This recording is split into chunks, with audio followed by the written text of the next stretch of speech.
Hello friends, আজকে আমি তোমাদের সঙ্গে শেয়ার করব একটি লোভনীয় স্বাদের দুর্দান্ত মিষ্টি রেসিপি। এই মিষ্টিটা বানাবো আমি ব্রেড পাউরুটি দিয়ে। তার জন্য প্রথমে নিয়ে নিয়েছি লিকুইড দুধ হালকা গরম অবস্থায় মিশিয়ে নেব 10 টাকা প্যাকেটের পাউডার দুধ। দুটো দুধ একসঙ্গে ভালো করে মিশিয়ে নেব। তারপর দিয়ে দেব সামান্য পরিমাণ চিনি। আমি যেহেতু প্রথমবার মিষ্টিটা ট্রাই করেছিলাম, তাই জন্য আমি মিষ্টির পরিমাণটা একটু বেশি দিয়ে ফেলেছিলাম। দুধটা জাল দিতে দিতে ঘন হয়ে গেলে ক্ষীর অবস্থায় নামিয়ে নেব। তারপর পাউরুটির চারিদিকটা কেটে নেব। এই কেটে দেওয়া অংশটা কিন্তু আমরা ফেলে দেব না, এটা আমরা ব্যবহার করব ব্রেড ক্রাম্বস হিসেবে। পাউরুটি 4 টুকরো করে এগুলিকে তেলে উল্টে পাল্টে ভেজে নেব। এদিকে বানিয়ে নেব চিনির একটি সিরা। 1 কাপ জলের সঙ্গে দিয়ে দেব হাফ কাপ চিনি।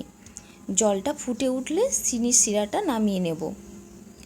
ঠান্ডা হয়ে গেলে ভেজে রাখা পাউরুটিগুলো চিনির সিরার মধ্যে দিয়ে 3 মিনিট ভিজিয়ে রেখে তারপর এগুলিকে তুলে নেব।